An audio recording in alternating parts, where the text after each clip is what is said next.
a general who conquered 3 continents for an emperor who feared him, a hero who died a beggar in the very streets he saved. This is Flavius Belisarius, the man who nearly restored the glory of Rome, only to be crushed by the weight of his own loyalty. The year was 500 AD. The Western Roman Empire had fallen, its cities looted, its eagles dragged through the mud. Rome was no longer the master of the world, it was a memory. But in the east, in the glittering halls of Constantinople, the Roman flame still flickered. It was here, in the rugged borderlands of Illyria, that a boy named Flavius Belisarius was born. He didn't come from a line of kings or legendary senators. He was a soldier of the frontier, a man of the ranks.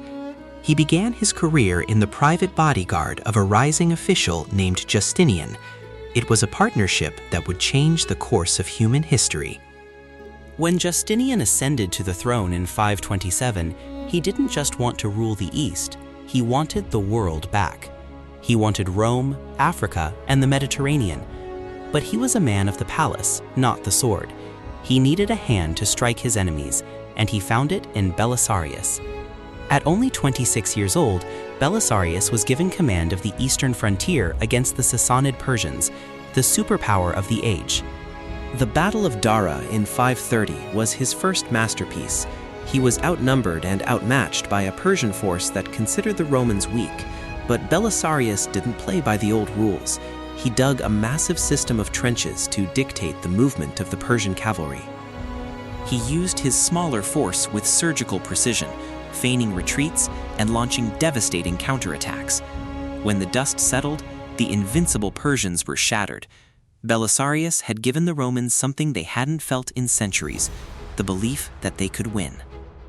But the greatest threat to the empire didn't come from a foreign king. It came from the streets of Constantinople itself. In 532, the Nicolaites broke out. For days, the city burned. The mobs screamed for Justinian's head. The emperor was ready to flee, his ships packed with gold, until his wife, Empress Theodora, shamed him into staying. She turned to Belisarius. With the city in chaos and the palace surrounded, Belisarius led his loyal veterans through the burning streets to the Hippodrome. There, 30,000 rioters were trapped. It was a slaughter, a dark stain on his record, but it saved the throne. Justinian owed Belisarius his life, and that was the moment their tragic relationship truly began. Justinian was a man of deep insecurity. He knew he couldn't rule without Belisarius, but he hated that he needed him. With his throne secure, Justinian turned his gaze west. He sent Belisarius to North Africa to reclaim the province from the Vandals, the tribe that had famously sacked Rome. Most of the generals in the capital thought it was a suicide mission.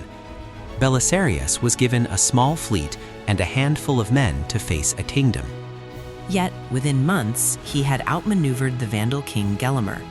At the Battle of Decimum, he used the enemy's own lack of coordination against them. He marched into Carthage as a liberator, not a conqueror. He forbade his men from looting, telling them they were there to restore Roman law, not to destroy it. In a single campaign, the Vandal kingdom ceased to exist. Belisarius returned to Constantinople with a king in chains and the treasures of the Temple of Jerusalem, which the Vandals had stolen years before. He was granted a Roman triumph, the first giving to a person not of the imperial family in over 500 years. But the real prize was still waiting across the sea: Italy, the spiritual heart of the empire. In 535, Belisarius landed in Sicily. He took the island almost without a fight, then crossed to the mainland. He took Naples after his soldiers crawled through an abandoned aqueduct into the city. Then he did the unthinkable. He marched into Rome. For 60 years, the city had been under the thumb of the Ostrogoths. When Belisarius entered the gates, the people cheered. But the celebration was short-lived. A massive Gothic army, over 150,000 strong, arrived to take the city back. Belisarius had only 5,000 men. What followed was the Great Siege of Rome. For 1 year and 9 days, Belisarius held the city against impossible odds. He was everywhere at once, on the walls fighting with a sword, in the streets directing the defenses, and in the granaries managing the food. He used the city's ancient walls as a force multiplier. When the Goths tried to use massive siege towers, Belisarius himself took a bow and shot the oxen pulling them, stalling the entire assault. The Goths died by the thousands from disease and failed attacks. Eventually, they broke. They retreated, and Belisarius pursued them all the way to their capital at Ravenna. It was at Ravenna that Belisarius faced his greatest temptation. The Goths, recognizing his genius and realizing they couldn't beat him, offered him a deal. They would surrender, but only if Belisarius would become their emperor. Belisarius had the army, the city, and the crown within his reach. He could have founded his own dynasty. He could have ended the wars and ruled Italy as a new Augustus. Instead, he faked his acceptance. He told the Goths he would take the crown to get them to open the city gates. Once his army was inside, he declared the city for Justinian. He had been loyal to a fault, but when Justinian heard of the offer, he didn't see loyalty, he saw a threat. He recalled Belisarius to Constantinople immediately, denying him a second triumph and viewing him with permanent suspicion. The tragedy of Belisarius's life was that the more he succeeded, the more his master feared him. While Belisarius was away, the situation in Italy crumbled. A new Gothic leader, Totila, rose up and retook almost everything Belisarius had won. Justinian eventually sent Belisarius back, but he did so with a hand tied behind his back. He refused to give him enough troops, enough money, or enough supplies. Belisarius spent years fighting a guerrilla war in Italy, begging for reinforcements that never came. He managed to retake Rome a second time, but without support, he couldn't hold it.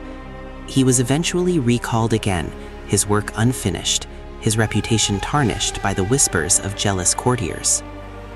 For years, the great general lived in semi-retirement, a shadow of his former self. But in 559, one final crisis called him back. A massive horde of Kutriger Bulgars crossed the frozen Danube and marched on Constantinople. The city was in a panic. Belisarius was now an old man, nearly 60. He gathered a ragtag group of veterans and local peasants. He used psychological warfare, having his men drag brushwood behind them to kick up massive clouds of dust, making the enemy believe a huge army was approaching. He won. He saved the city one last time. The reward for his final service? 3 years later, he was accused of a conspiracy against Justinian's life. His property was confiscated, and he was thrown into disgrace. While some historians argue he was eventually exonerated, a powerful and haunting legend grew from this moment. The story goes that Justinian had Belisarius's eyes put out. The legendary general, the conqueror of Africa and Italy, was said to have spent his final days as a blind beggar in the streets of Constantinople, holding out a wooden bowl and saying to passers-by, "Give an obol to Belisarius, whom fortune exalted and envy blinded." Whether he died a beggar or merely a disgraced nobleman, he passed away in 565, the same year as Justinian. The two men were tied together to the very end, the ambitious architect and the loyal builder. Belisarius was the last of the Romans. He represented the virtues of an age that was disappearing: duty, tactical brilliance, and a refusal to betray his oath, even when his oath lord betrayed him. He didn't fight for personal glory or a crown. He fought for the idea of Rome. In the end, his life is a mystery of human character. Why did he never take the crown?